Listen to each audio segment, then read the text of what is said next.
اگر میں آپ سے کہوں کہ کیا ایک انسان دوسرے انسان کو کھا سکتا ہے، آپ کہو گے کہ یہ تو ناممکن ہے، یہ تو جانوروں کا کام ہے۔ لیکن میں بتا دوں کہ ایک انسان اگر برے بننے پہ آئے تو وہ جانوروں سے بھی بدتر ہوتا ہے۔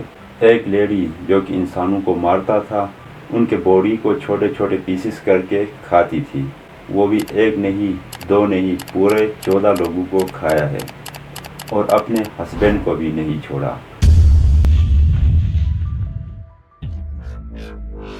Hello guys, welcome back to ہدو ریڈ لائن۔ بنا ٹائم ویسٹ کے ویڈیو کو شروع کرتے ہیں۔ تمارا سیمسونووا 5 فیبروری 1947 کو رشیا کی ایک سٹی میں پیدا ہوتی ہے۔ اس کے بچپن کے بارے میں کچھ زیادہ پتہ نہیں۔ تمارا نے ہائی اسکول وہاں سے ہی کمپلیٹ کری۔ پھر کچھ ٹائم بعد تمارا ماسکو چلی جاتی ہے اور اپنی یونیورسٹی کی تعلیم وہاں پہ کمپلیٹ کرتی ہے۔ وہاں سے وہ جاتی ہے سینٹ پیٹربرگ۔ وہاں پہ اس کی ملاقات ہوتی ہے الیکس سیمسونووا سے۔ 1971 میں تمارا 24 ایئرس کی تھی۔ اس نے الیکس سے شادی کر دی۔ نئی زندگی، نئی گھر، ان دونوں کا ٹائم اچھا بھی تھا۔ دونوں اچھے ٹائم سپینڈ کرتے تھے اور دونوں ایک دوسرے کے ساتھ بہت خوش تھے، اور 16 سال تک ان کے دن اچھے گزرے، دونوں نے اچھا ٹائم سپینڈ کیا۔ پر تبھی 2000 میں الیکس اچانک سے غائب ہو گیا، تو اس بات کا کسی کو علم نہیں تھا۔ آخر وہ گیا تو گیا کہاں؟ تمارا نے پولیس میں کمپلین بھی درج کیا، لیکن پولیس والوں نے بہت زیادہ ڈھونڈا اور الیکس کی باڈی تک پولیس والوں کو نہیں ملا۔ اب الیکس کا غائب ہونے کے بعد 56 سالہ تمارا کو اپنے ریٹائرمنٹ کا خیال آیا، تو اس نے سوچا کہ کیوں نہ اپنے گھر کے ایک روم کو رینٹ پہ دے دوں۔ تو اس نے گھر کے ایک روم کو کرائے پہ دینا شروع کیا۔ اب 2001 میں اس کے گھر ایک کرایہ دار آیا جس کا نام ولادیمیر تھا۔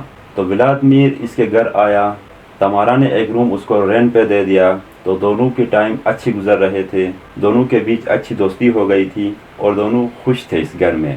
کچھ ٹائم تک ان دونوں کا یہ دوستی چلتا رہا، پھر جا کے ایک دن ان دونوں کی لڑائی ہو جاتی ہے، اور اس لڑائی کے بعد ولادیمیر بھی غائب ہو جاتا ہے۔ تو لوگوں سے کہتا ہے کہ جھگڑا ہو گیا اس لیے چھوڑ کے گیا، اس طرح کے کچھ بہانے بناتی ہے۔ پھر جا کے کچھ ٹائم گزرنے کے بعد 2003 کو اس کے گھر ایک اور کرایہ دار رہنے کے لیے آتا ہے جس کا نام سرگی پورٹنین تھا۔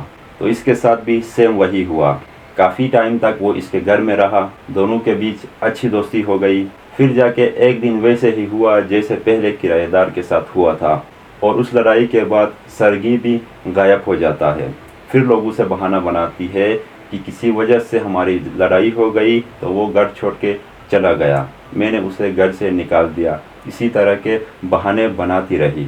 لیکن لوگوں کو پتہ نہیں تھا کہ یہ کتنی بڑی سائیکو ہے۔ 77 سال کی بوڑھی خاتون تھی، تو اس پہ کون شک کر سکتا ہے؟ پھر جا کے 2015 میں تمارا نے اپنے گھر کا رینوویٹ کا سوچا۔ اب رینوویشن کے دوران اس کو رہنے کے لیے ایک جگہ چاہیے تھا، تو اس کے نیبر میں ہی ایک اولڈ لیڈی رہتی تھی۔ تو تمارا نے سوچا کہ اس کے ساتھ کچھ دن رہتی ہوں۔ وہ لیڈی 79 ایئر اولڈ تھی، اس کا نام ویلنٹینا تھا۔ تو تمارا وہاں گئی رہنے کے لیے۔ وہاں جانے کے بعد ان دونوں کی اچھی دوستی ہو گئی، یہ دونوں ساتھ رہنے لگے، کافی خوش تھے، ان دونوں نے کافی ٹائم ساتھ گزارا۔ تو تمارا اس کے ساتھ بہت زیادہ خوش تھی۔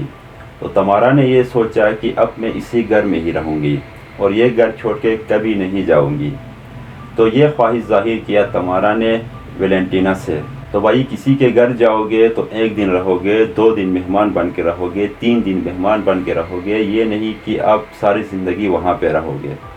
تو یہ بات ویلنٹینا کو اچھی نہیں لگی، تو ویلنٹینا نے صاف صاف انکار کر دیا کہ میں آپ کو اور نہیں رکھ سکتی اپنے گھر میں۔ تو اس کی بات بالکل صحیح تھی، لیکن تمارا ایک سائیکو لیڈی تھی، اس نے اسی ٹائم کوئی ریئیکٹ نہیں کیا، کچھ نہیں کہا، خاموش رہا۔ لیکن وہ گئی مارکیٹ جا کے بے ہوشی کی دوا لانے کے بعد ویلنٹینا کو کہا کہ میں آپ کی پسند کی ڈش بناتی ہوں۔ ڈش بنانے کے بعد تمارا نے اس میں بے ہوشی کی دوا ملائی، وہ بھی 1 نہیں 2 نہیں، پورے 50 گولیاں ملایا۔ وہ لا کے ویلنٹینا کو کھلاتی ہے، تو ویلنٹینا بے ہوش ہو جاتی ہے۔ پھر تمارا چھری لاتی ہے اور چھری سے ویلنٹینا کے باڈی کو ٹکڑوں میں تقسیم کرتی ہے، چھوٹے چھوٹے پیسز کر کے انہیں پلاسٹک کے بیگ میں ڈال کے روڈ پہ پھینکتی ہے۔